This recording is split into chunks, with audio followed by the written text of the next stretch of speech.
Well, this is the Erzberg, the Pikes Peak of Austria. And this is something that could become the race of the future. Based on the idea of the legendary Mountain Trophy, we've decided to try organising a similar event for motorbikes only. Optimal terrain, perfect conditions. Day one consisted of a prologue, a Pikes Peak, a 3-kilometre trek up wide gravel paths to the top of the Erzberg. The races on this day were to decide the starting order for the tough enduro of the second day. Over 200 international off-road contestants came to take up the challenge.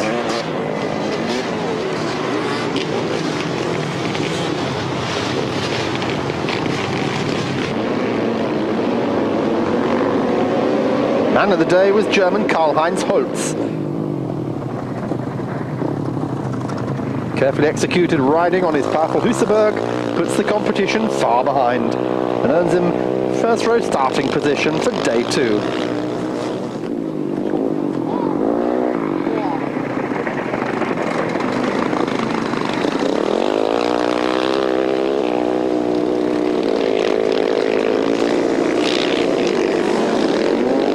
On day two, the start is in groups of 50 with 1-minute intervals.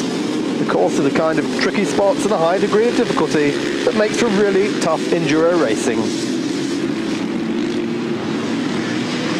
There was, however, a lot of confusion.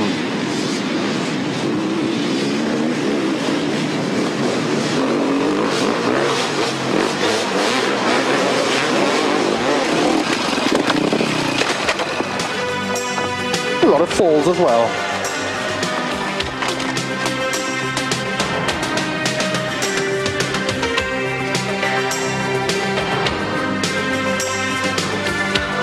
So the Erzberg Off-Road Challenge certainly became challenging.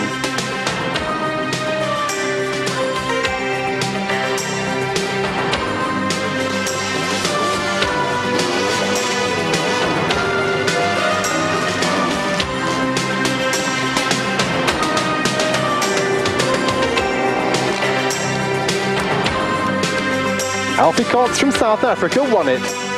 Holtz was second. But from China we go back to Austria, Kindergärtner's homeland, an idyllic, tranquil, mountainous region of Austria called Rachau. Usually a sleepy romantic town, once a year it becomes the centre of attention when motorbike riders come here to try to climb the Devil's Wall in one of the toughest and craziest motorbike events in Europe, hill climb Rachau. And this, it has to be said, the most popular of all our Offroad Magazin coverage this year. Let's have a look at it again.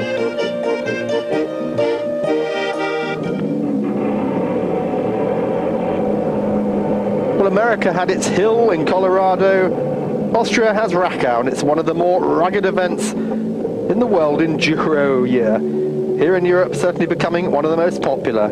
There's no lobby groups or business compromises, the rules. Everything here is straightforward, and it's down to nature, and usually all the way down the hill again.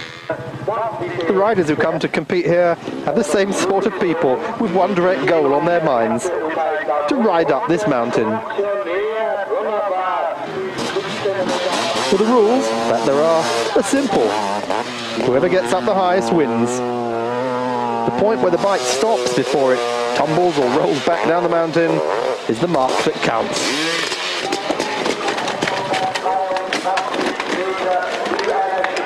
More than 200 riders from 6 countries showed up for the 95 event. No serious injuries, a few bruises and a few sprains. The reason is most of the impact of crash energy is absorbed by the steep incline.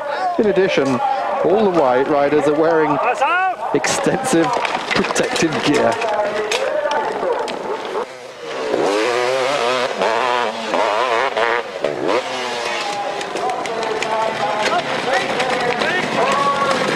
Part of the trick is not to get collected by your bike, as you're both on the way down.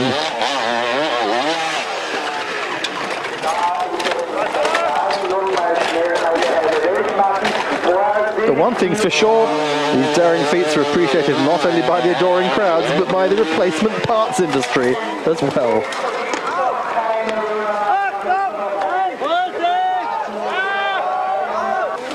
Dereliction of duty by the spectators there.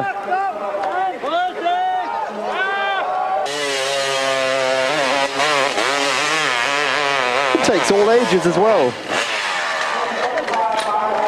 This gentleman is just 17.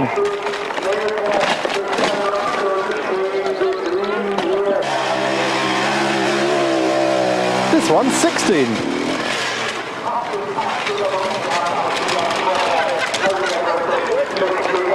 And Ortvin Bugel is 53 years old.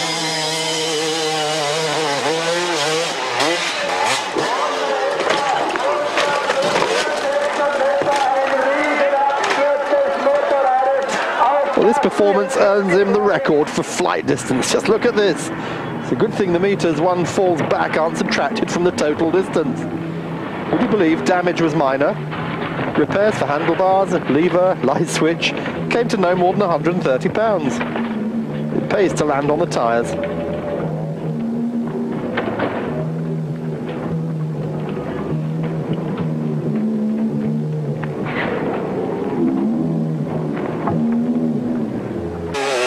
Well, this one's trying to copy Bugel's attempt.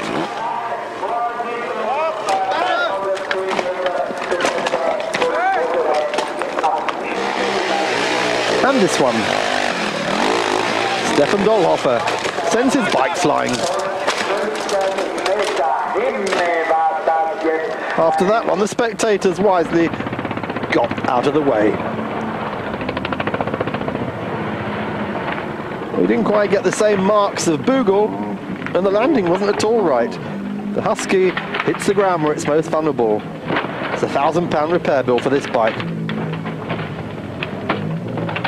And the onlookers, of course, are at a complete loss for words.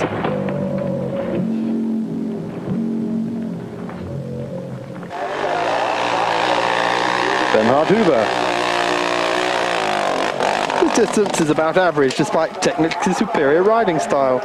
In a graceful way, he moves back down the hill. It's a pleasure to watch. Course marshal with an airbag, just in case. The worst crash of the weekend went to Ronnie Richter. Tried to go back down with the bike again. And that's not just mud, that hill, it's sharp rocks all the way down. Maybe he's got the brakes on. But Richter somehow got away uninjured. As far as injuries are concerned, ski accidents in downhill racing, soccer matches or ice hockey fights are far more dangerous, even though a crash in hill climbing might look more serious.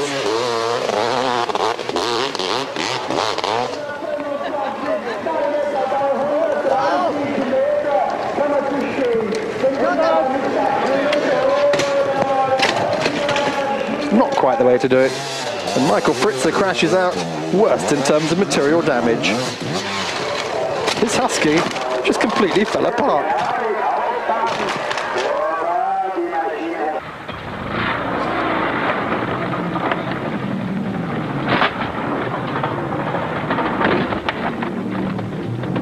Well, the good news for Havoc Freaks is in 1996, hill climbing Rachau will be a part of the newly established Off-Road Challenge, made up from some of the more extraordinary off-road contests in Germany, Austria and Italy, with cup status.